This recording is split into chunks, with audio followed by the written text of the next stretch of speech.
გამარჯობა. დღეს ვისაუბროთ მეტყველების კიდევ ერთ ნაწილზე, ეს არის მიზედა. კერძოდ განვიხილავთ ვითარების მიზედას, დროის მიზედას და ადგილის მიზედას. ჯერ ვისაუბროთ თვითონ მიზედის შესახებ, რა არის, რა სიტყვა ეს საინტერესოა. ეს არის სიტყვა, რომელიც გვეხმარება გავიგოთ, როგორ, როდის ან სად ხდება მოქმედება. ის თითქოს დამხმარე სიტყვა არის, რომელიც მოქმედებას ხდის უფრო საინტერესოს და უფრო დეტალურს. ასე ვთქვათ, ის თან დაჰყვება მოქმედების ძალიან მოყვარულ ზმნას და მისი ერთგული მხიარული მეგობარია. განვიხილოთ ჯერ ვითარების მიზედა. ვითარების მიზედა განმარტავს თუ როგორ სრულდება მოქმედება. ის ამდიდრებს თხრობას ნათელი ხატოვნებით და დეტალებით.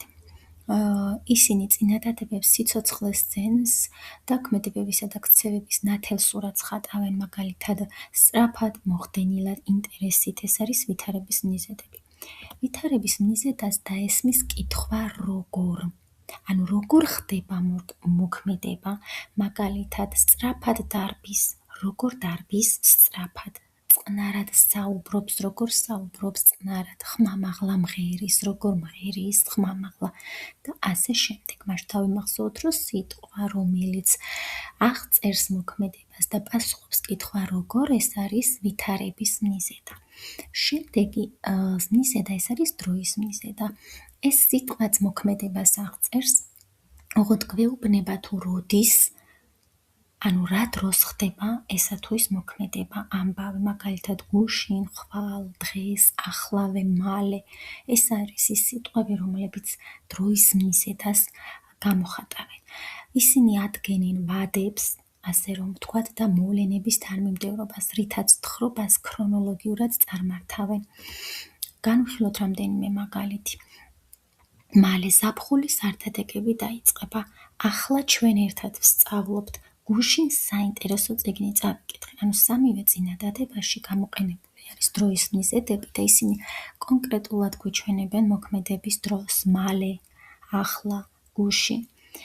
მაშასე, დროის მიზედის გარეშე ვერასდროს გავიგებდით გუშინ მოხდა თავგადასავალი, დღეს ხდება, თუ ხვალ გველოდება. ის გვეხმარება, რომ ჩვენი თხრობა იყოს დალაგებული და ლამაზი.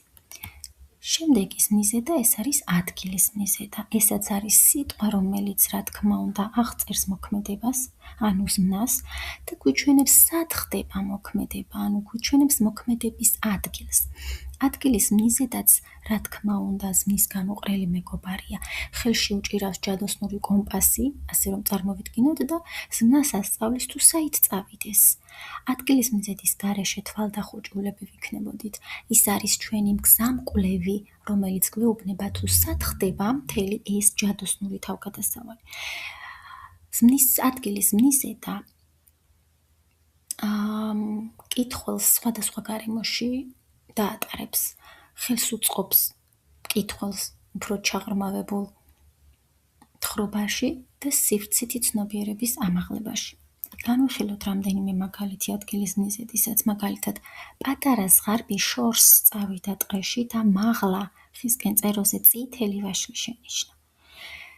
მას შორს და მაღლა ეს არის ადგილის მიზედა, ანუ გვიჩვენებს თუ სად წავიდა ზღარბი შორს და სად მაღლა ხისკენ წეროზე წითელი ვაშლი შენიშნა, სად შენიშნა ვაშლი მაღლა.